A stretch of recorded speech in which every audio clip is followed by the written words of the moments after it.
Everyone's been talking about Netflix's reboot of Queer Eye. Like, can Anthony actually cook? And what was up with that weird episode about the police? To discuss it with me, I'm joined by Tegan and Sara.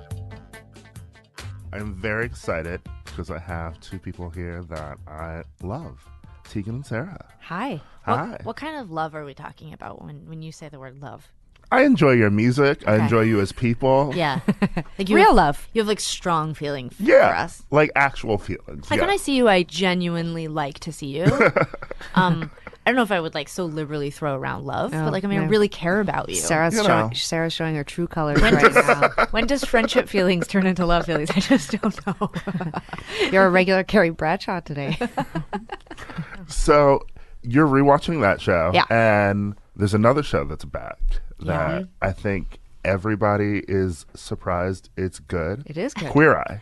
Yeah. Like, I don't think anybody was expecting it to be as emotional as it is, but Yeah. I've cried through 3 episodes. It's so many tears for me. That's how we got into it. Our mom, we have like a family WhatsApp, and she posted like that her and her partner Michael, that they'd been crying all night watching the show and how tremendous it was. And then she proceeded to go to all the other chats we have, because we have multiple chats on WhatsApp with different family and friend groups with her on it. So I watched the first episode and bawled. But I want to say this, it's good crying, because like in a time where we're crying for so many terrible, terrible reasons and so upset and anxious, all of us collectively, it's a good cry. It's like a real cry. It's a reminder that actually most people are real and soft and good, and people just want to be loved. They just Right. I think what's interesting about the last show is before it was just sort of like a show with like introducing gay people to the world. So Right. it was just like I never watched wacky, and it was like, it was fine. But I think this one is about like gay people are in the world, and like Yeah. now what can you learn from them? yeah. It's interesting too, because there was a whole sort of early first sort of generation of shows like Queer Eye that I didn't like, because I often found they were mean, and either they were mean about themselves, like playing up stereotypes about queer people or whatever, people in fashion, whatever, and then also mean to the people who they were trying to change or impact. And the thing that immediately struck me when I started watching the show last night was how kind and empathetic and like how conscious everyone seems to be about making sure that they're building up self-esteem, that they're talking about self-love. And that to me was so remarkable, whether you're looking at the guy who's obviously like a Trump supporter, or you're looking at like this somewhat closeted black gay guy who's basically like, he's just looking for like someone to say like, you're beautiful and you're amazing and you don't have anything to apologize for. Like, get out there with your beautiful body. Like, you know, and I think to myself, like, there are probably so many of us who just are looking for someone to tell us that we're okay and that we deserve to feel love and deserve to feel good. And this show, I mean, to me seems like, you know, the kind of like reality show 2.0, but now better, much better. Yeah. It would be interesting to touch on too is the episode where at the beginning they get pulled over by the cop. Like, That was ridiculous. that episode, that's the only, for me, the big misstep so far on the Yeah, show. it And was bad. like wacky. It was like, Yeah. oh, here's the 5 gay guys in the car, and they get pulled over by a cop, and then, oh wait, twist, the cop is like I hated in on it it. into the reality thing. I'm like, getting pulled over by the cops isn't funny. It's not funny, and it shouldn't. I felt that was. I just want to say, because I feel like I'm really putting a lot of praise on the show, and I do really love it, and I think it's great. But I think that while I appreciate that maybe they were trying to engineer a discussion between the cops, well, between the guy that they were trying to transform and his friend who are cops, and the one black character, like I just was, well, not character, one black guy on the show, like I was like, I can almost go to this place where I understand what they might have been trying to do. Yeah. But if they were authentically unaware that they were about to be pulled over, I thought that was like a really bad move. Yeah. I think that like the producers, like that just went too far. It's like unreal. It was like unreal. It was, which I also love that show, but whoa, did their second season go off the rails. But like, I just felt like that was the engineering of that moment was wrong. It just, it was, there could have been an easier way to have that conversation without having to make everyone so clearly uncomfortable. And also sort of lightheartedly make it seem like, see, cops pull over black guys and then they're joking, you know? Right. Like, I didn't There's like that that weird at all. thing where like there's been this meme of like cops pulling over people sometimes, but then it's like, actually, we baked you a cake because Oh we're trying my to like God. create good relations with No. cops and the community. It's like, don't pull me over. How about just don't pull me over? Send me a cake. Oh my God. Yeah. Have a block party. Yikes. Yikes. It was just, that was the one big misstep, I thought, and I wanted to just throw it out there because I thought that it sucked. And it was weird because even Did anyone else? I'm so conversation, sorry. So sorry. I was gonna say the conversation did evolve over. I was like, if they don't go back to that moment and discuss it, I don't even know if I'm gonna get through this episode. And so I was glad they eventually touched on, probably why that whole thing was engineered in the first place. But yeah, the rest of the show I feel has been really great, has been really sensitive. Did it occur to either of you when you were watching? Because I thought right away, I was like, why is there not a show like this? For lesbians. Yeah. Yeah, I was gonna say that too.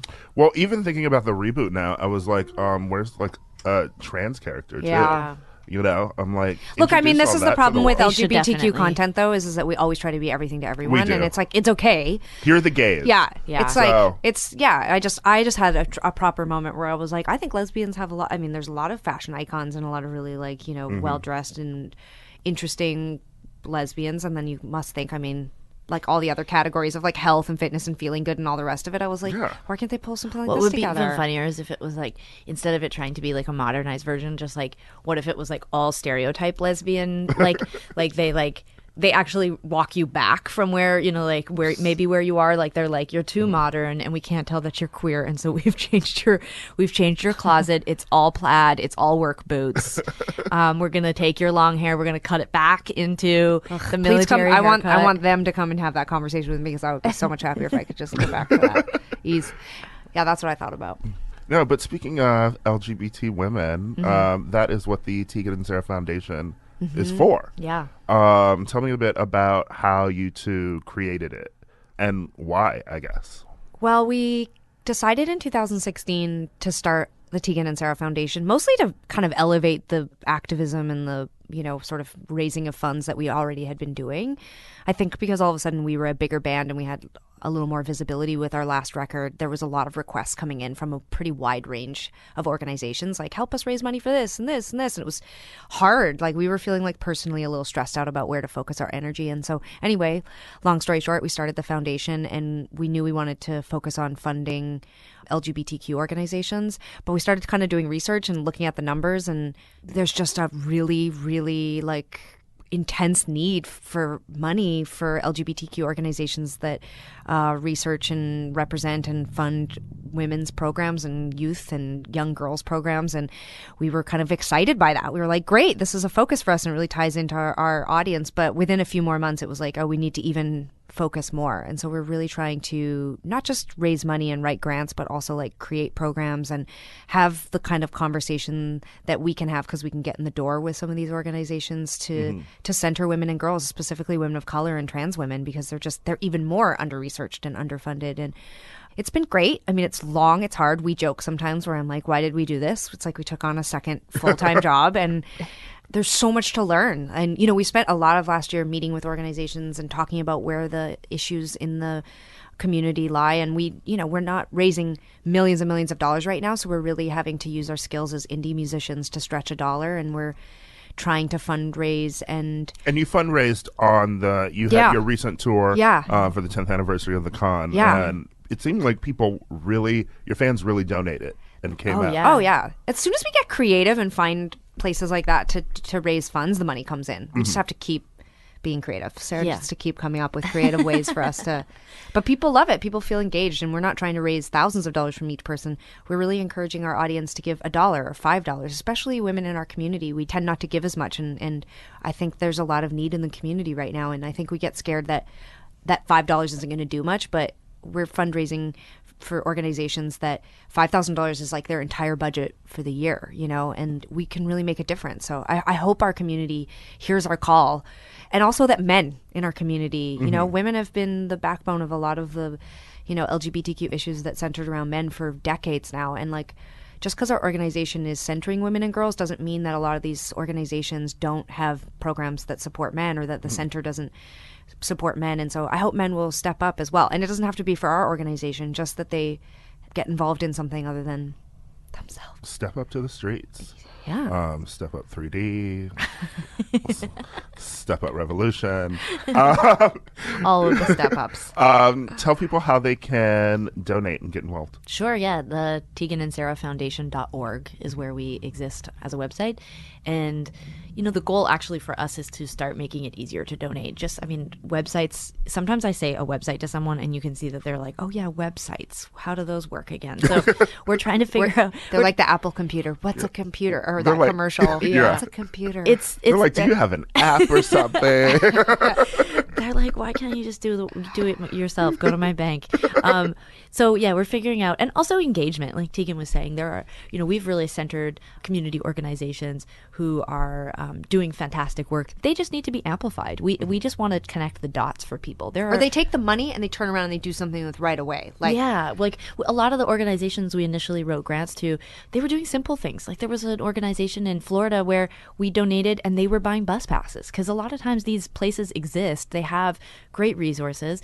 How do you get there? What is the barrier that prevents the queer community from finding and accessing the resources? So some of our grant writing right now is very small, but it's extremely direct. It's like you gave us $1, that dollar went towards a bus pass, and someone got to go and get counseling at an inner city organization. So, and then some of the stuff that we're going to be doing over the next couple of years is more, is sort of like bigger programming. And some of our research has led us to a place where we can see that there are gaps. There is sort of like resources missing in the community. And we'll try to use the skills that we've built as a band to hopefully push that messaging out through some of our social media, both as the foundation and as the band. So we're really excited. It's all for now, though. Just go to the website. Yeah, and the sign website. Up. Yeah, or my mom signed up. She gives monthly. Yeah, she does give monthly. Yeah, in Canadian. She's donating a lot of toonies and loonies. Okay. Yeah, you can get involved, but it's really, I think the good thing that we learned from the contour is that people want to be engaged and they want to be excited, and if we can make the connection shorter between how to get involved and how to do the work, people seem to get really excited. Great. Well, I want to thank you both for being here today. Thank you so much for having us. Yes. So glad by this wide range of topics we covered. We covered everything. That's what we do on Keep It. Makes me so happy.